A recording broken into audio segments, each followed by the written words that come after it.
Bonjour. Donc aujourd'hui, on va terminer le cours.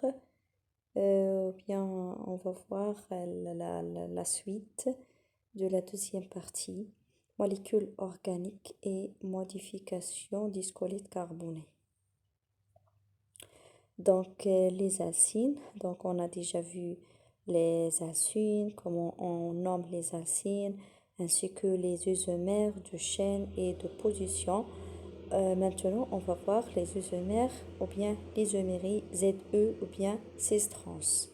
Donc, il s'agit d'un cas particulier d'isomérie possible dans une molécule comportant une double liaison entre les deux carbones liés à des atomes au groupe chimique différents. Donc, pour une isomérisation ZOO puisse avoir lieu, il faut remplir deux conditions. Donc, les conditions, la molécule doit présenter une double liaison carbone-carbone.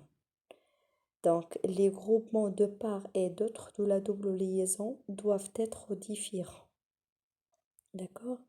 Donc, on va voir ici des exemples. Donc, on doit y avoir une double liaison. Donc, une double liaison.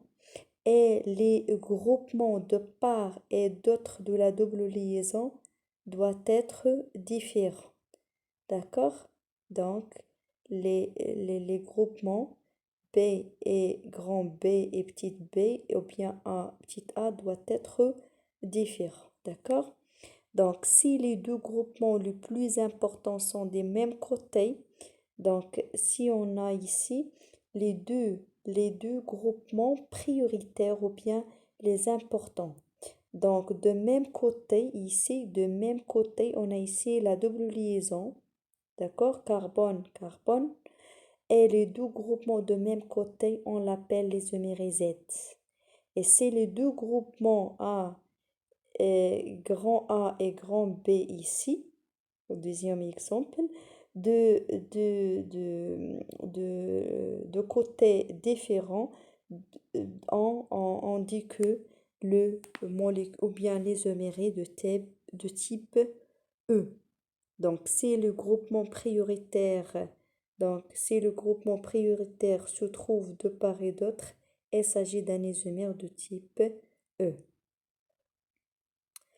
Donc, exemple, donc ici on a carbone, c'est l'éthyline.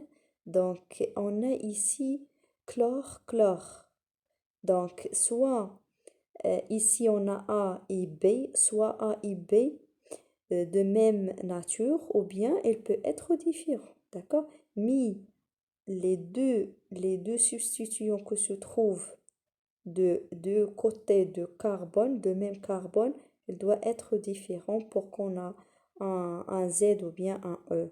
Si les deux groupements, ici on a par exemple Cl et on a Cl, on ne parle pas d'isomère Z ou bien E. D'accord?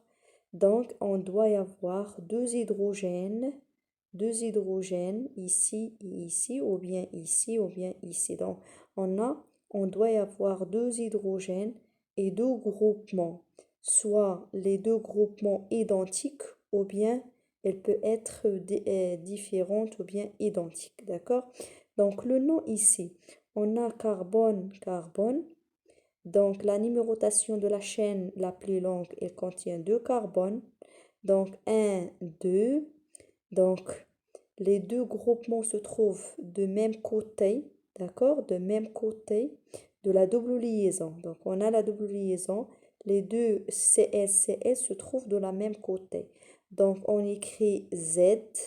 Donc, 1, 2, dichloroéthyline. D'accord? On a ici CH3, c'est la même chose. Donc, CH3, CH3.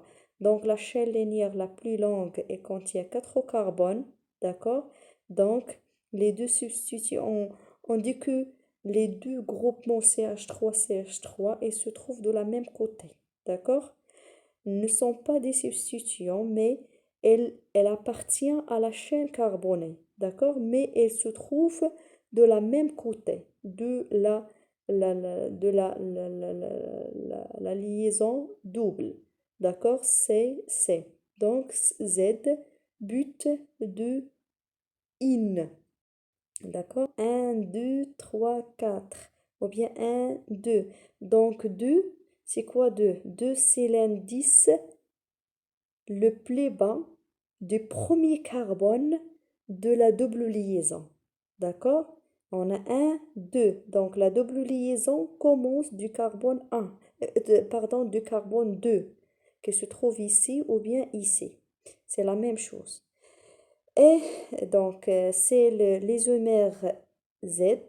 Et pour l'isomère E, on a la même molécule, donc Cl et Cl, de côtés différents de la double liaison. Si on fait un axe de symétrie ici, d'accord? L'axe de symétrie ici, donc Cl se trouve en haut et Cl ici se trouve en bas. Mais ici, si on fait l'axe de symétrie, donc Cl se trouve de la même côté. Donc la même nom, donc juste il y a la différence de E et Z. Donc là c'est d'accord, donc on a CH3, H, HCE, but de in. Donc, pour le test d'identification des alcynes, on, on teste la présence d'un alcène par l'eau de brome qui perd sa coloration orange en présence de l'alcyne. Donc, merci pour votre